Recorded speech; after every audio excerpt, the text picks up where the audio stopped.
사실 흔히 얘기하는 일반 교양 강좌나 고구려 강좌는 아닙니다. 사실상 제가 좀 찾아낸 부분은 의외의 내용들이 굉장히 많이 있고요. 사실상 오늘 강의, 지금 처음에 기획은 한 4강으로 좀 나누려고 했는데 시간이 여건이 어떻게 될지 몰라서 지금 강의안을 계속 만들고 있는데 자료를 계속 정리해가면서 하고 있는데 뭐 3강에서 끝날 수도 있고 뭐 여러 가지 그거는 제가 조정을 하도록 하겠습니다. 사실 이제 제가 하고 싶은 말은 너무 많아요. 고구려에 대해서. 그리고 우리 다 고등학교 때, 중고등학교 때 국사라고 해가지고 고구려 역사 다 배웠습니다. 고구려 하면은 진짜 만주, 영토 가장 넓었던 그런 부분, 강대국, 또 강개토 대왕 등등등 우리가 어떻게 보면 굉장히 자랑스러워했던 역사 중에 하나입니다. 근데 제가 항상 의문점이 아까도 말씀드린 것처럼 우리 고대사에 대해서는 의문점이 너무 많았어요. 왜 이런 주변 국가고 여러 가지 우리 고구려가 왜 망했고 그러면서 어떤 일이 벌어졌을까? 단지 발에 이어지면서 이게 어떤 관계였을까? 라는 생각에서 쭉 이제 고민을 하고 또 거기에 관련된 수많은 자료를 이제 찾아보면서 제가 좀 느낀 게 있었는데 이제 제가 우연히 어떤 그 박사님하고 만나가지고 카자흐스탄을 갔다 오고 그 다음에 이제 터키를 갔다 오면서 고구려에 대해서 전혀 제가 알고 있던 기본적인 상식, 아마 우리 국민들이 갖고 있는 기본적인 상식을 넘어서는 수많은 정보들을 알아냈습니다. 그래서 이제 그 관련해가지고 제가 현재는 보면은 우선은 고구려에 대해서 다양한 관점에서 들여다보고 그리고 우리랑 관련 있는 넓은 그 관계에서 하고 또 고구려 문화라든가 그 안에 생활상 이런 부분을 좀 깊이 찾아보면서 고구려가 어떠한 나라였는지 한번 보고요. 그리고 제가 좀 이쪽에 이사 온 지 저는 원래 인천 사람입니다. 양주에 이사 온 지 한 10여 년 정도밖에 안 됐고요. 요 삼성동에서 살다가 제가 참 역사와 문화를 이쪽에 유라시아 보다가 보니 양주 특히 이 옥정지구가 어마어마한 비밀이 있더라고요. 그거는 아마 다음 강의에서 제가 소개를 해드릴게요. 오늘은 사실 이제 기본적인 이 들어오는 부분과 또 연구소가 그동안 활동해온 내용 중심으로 하고요. 두 번째 강의는 사실상 거의 하이라이트라고 보시면 됩니다. 거기 이제 굉장히 많은 이런 이 비밀 그리고 양주시와에 대한 제가 이제 그런 걸 보면서 여러분들이 기존에 알고 있었던 역사, 문화 이런 상식이 많이 바뀔 거라고 생각이 됩니다. 그러면은 제가 먼저 강의 컨셉은 요 3가지로 잡았습니다. 첫 번째는 양주시. 제가 양주시에서 이제 오래 살다 보니까 양주의 문화를 보고 느끼고 특히 깜짝 놀란 게 여기 보면 청보산을 올라가든 아니 이런 불곡산을 올라가면은 돌무대기가 이렇게 있으면서 이게 전부 고구려 유적지라고 하더라고요. 이게 이제 고구려의 보루가 양주 요 인근에 굉장히 많았던 거예요. 그리고 여기가 옛날에 고구려의 땅이기도 하고요. 그래서 제가 계속 또 이 유라시아랑 관련하면서 이 지역에 사는 부분도 조금 느낌이 오더라고요. 그리고 사실 저는 몇 년 전부터 유라시아 지역을 많이 돌아다녔습니다. 유라시아가 이제 뭐냐면요. 유럽과 아시아를 합쳐서 보통 유라시아라고 합니다. 근데 이제 멀리 있는 서유럽까지가 제가 얘기하는 건 아니고요. 제가 지금 한정된 유라시아는 뭐냐면 우리가 흔히 하는 알타이 민족에 대한 부분에서 유라시아를 지칭하는 겁니다. 알타이라고 우리 많이 들었죠. 근데 지금 학계에서는 이제 보면은 우리는 뭐 알타이하고 좀 차이가 있다 뭐 이런 식으로 해가지고 뭐 알타이 학계가 많이 뭐 희미해지고 없어지긴 했는데 제가 봤을 때는 그건 아닌 것 같아요. 제가 연구한 바에 의하면은. 그러면은 강의 컨셉은 제가 요 부분으로 일단은 풀어드리겠습니다. 보통 역사학자들이 푸는 거는 거의 기록에 의존을 하더라고요. 다 그 한자를 보고 글자를 풀어서 삼국유사, 삼국사기 등등등 그걸 보는데 저는 기록보다는요 문화를 보고 판단을 했습니다. 그리고 언어 왜 언어가 중요한지는 제가 다 조금 지나면서 설명하고요. 그리고 전래되는 풍습, 우리가 조상 대대로 받아온 이런 풍습들이 있어요. 그런 풍습과 속담 이런 것들에 대해서 찾아보고, 그 다음에 이제 유물, 비슷한 유물들에 대한 분포 이런 거를 봐서 기록보다는 이런 부분을 집중해서 보다 보니까 고구려라는 나라가 의외로 유라시아에서 굉장히 큰 지대한 영향을 끼쳤다는 걸 알게 됐습니다.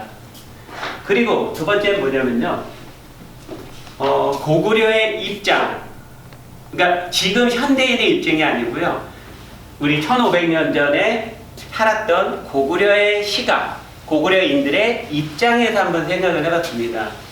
왜냐면은 지금 얼마나 역사가 많이 왜곡이 되냐면, 다 보면은 근대 현대에 있는 사람들의 관점에서 역사서를 썼어요. 게다가 우리가 알고 있는 삼국유사, 삼국사기의 기록도 고려 중기 이후의 기록입니다.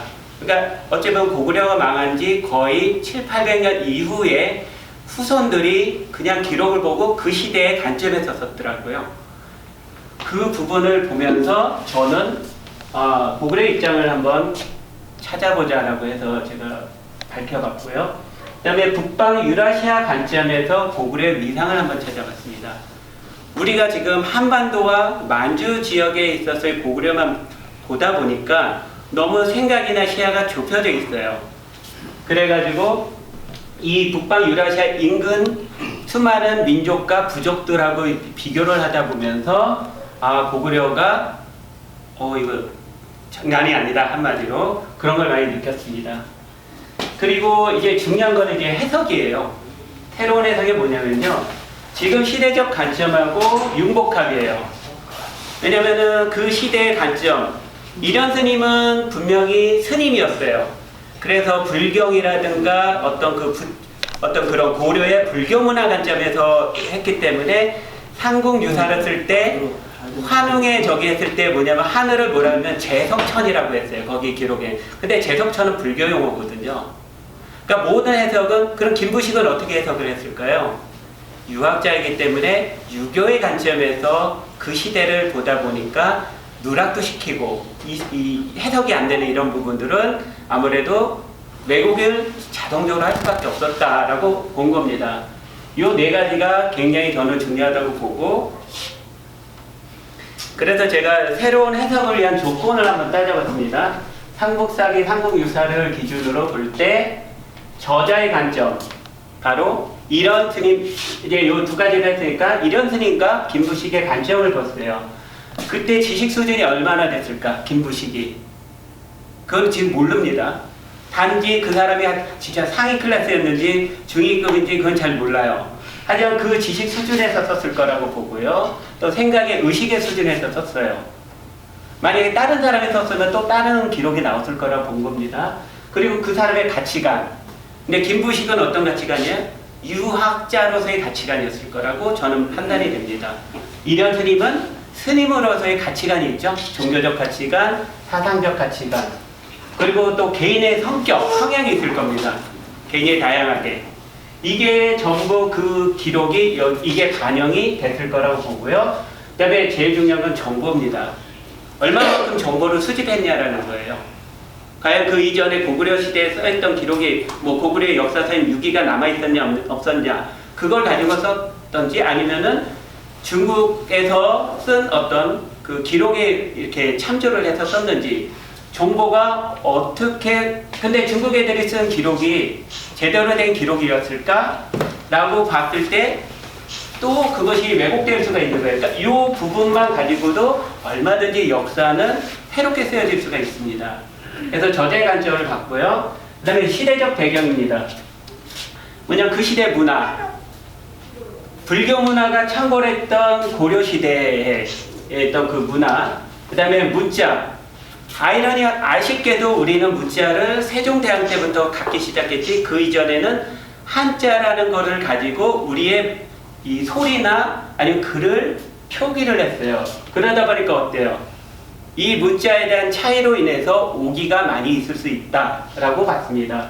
그리고 시대의 언어. 지금 우리 시대에 사는 사람이 만약에 이 고려시대에 가면은 그들하고 소통이 쉬울까요? 예, 맞습니다. 아닐 겁니다. 굉장히 이게 보면은 언어는 굉장히 많이 변천이 됐는데도 불구하고 가장 지금 제야학자들이 아쉬운 게 뭐냐면 현대적 언어 그리고 현대에 써 있는 우리 한글 언어를 가지고 2000년, 3000년 전 이거를 해석하려고 그래요. 거기 있는 한자음. 그러면 오류가 너무 많이 납니다. 이런 거를 제가 너무 오랫동안 많이 지켜보면서 이거는 아니다. 역사가 잘못 이해되고 있다는 것을 알게 됐습니다. 그리고 종교. 자, 종교 중에서 우리가 불교가 들어오기 전에 우리가 갖고 있던 종교는 뭐였을까요? 아시는 분? 예? 유교요? 토속신앙. 네, 토속신앙입니다. 예. 우리가 갖고 있던 건 토속신앙이고 불교는 굉장히 삼국시대 중기 이후로 들어왔습니다. 근데 그 시대에 대해서 갑자기 불교했다고 어느 날 불교합시다 해서 모두가 불교인이 될까요? 아닙니다. 한참 걸려서 고려시대, 통일신라를 지나서 고려시대 되면서 거의 불교가 정착이 된 부분이지 그 이전까지는 불교와 토속신앙은 지금도 보면 우리나라 토속신앙이 더 사실 굉장히 많죠. 예, 그런 부분이 있고요. 그 다음에 계층, 신분 계층에 대한 부분, 그 다음에 인구가 어떻게 되어 있는가. 고려시대 때 인구가 지금 얼마 정도 됐을 것 같으세요? 고구려시대 때 인구가? 지금 우리나라는 지금 4,500만, 5천만이잖아요. 남한만 해도 남북한 해도 7천만인데 고구려 인구가 얼마나 될 거라고 생각하세요? 한 30만? 네? 30만? 100만은 넘어. 근데 조금 많더라고요. 예, 예. 30만인데, 예, 그 100만 미만 단위입니다. 인구, 땅은 어마어마하게 넓었지만, 인구는 굉장히 적었어요. 근데 어때요? 우리는 지금 시대에서 보니까 땅이 그만큼 넓으면은 인구도 많았을 거라 생각하지만, 굉장히 뜨문뜨문 살았다는 거죠. 예, 그런 시대를 인지를 해보자는 거예요. 그리고 그 시대의 과학적 수준이 어땠을까? 그래서 천문, 지리, 그 시대의 도구, 무기. 우리가 지금 이게 어떤 문제가 지금 있냐면 우리가 지금 고구려 역사하면은 교과서에서 배운 거하고 TV 드라마에서 본 내용이 답니다. 그러다 보니까 우리는 드라마 작가가 써놓은 거, TV 그 연출가, 영화 만드는 사람들이 해놓은 대로 이해를 해요. 그 정말 저는 그 우리나라 특히 드라마나 영화는요 고증이 너무 잘못된 게 많아요. 완전히 고증이 거의 99%가 고증이 잘못됐어요. 이 문화나 종교 이런 거 전혀 안 하고 우리 고구려 하면은 뭐예요? 제국이라고 막 드라마에서 많이 나왔잖아요. 과연 고구려가 제국이었을까요? 제국이었을까요, 여러분? 아닙니다. 제국이 나올 수가 없어요. 그래서 저는 그런 부분을 전부 찾아봤습니다. 그리고 이게 또 굉장히 중요합니다. 자연환경이. 거주지역이 농경지대냐, 산림지대냐, 초원지대냐, 강가인 해안가에 사는 사람 따라 그 사는 방식이 다 틀려요. 그래서 어때요? 우리 고구려 하면은 기마민족 딱 생각나죠? 만주벌판. 근데 만주벌판, 고구려가 우리가 갖고 있는 그 영역에 이렇게 보시면은 혹시 구글 지도로 보셨습니까? 고구려 영역? 안 보셨나요? 네, 거기 지금 고구려 우리 교과서에는 이렇게 삼각형 지도에 있는 만주 지도를 보시면요. 전부 산악지대입니다. 재밌죠? 우리 기마민족의 만주벌판을 달렸다고 노래까지 나왔는데 그리고 고구려는 성을 엄청나게 썼어요. 그것도 무슨 성이요? 산성이요.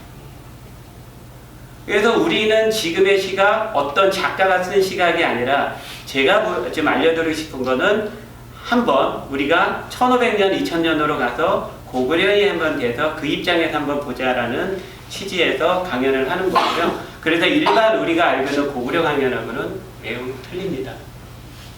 그리고 거기에 따른 의식주 및 기후. 초원지대에 있는 사람들은 유목민들은 말 타고 초원지대에서 살았겠죠. 예, 그런 부분. 그러면은 먹는 게 또 틀립니다. 고구려인들이 먹는 거, 또 이 사람들 먹는 거, 바닷가, 해안가에 사는 사람 먹는 거. 이런 문화들이 굉장히 차이가 나는 이 모든 관점을 종합적으로 봐서 입체적으로 봐가지고 한번 한 거예요. 기록만 가지고 한 게 아니고요.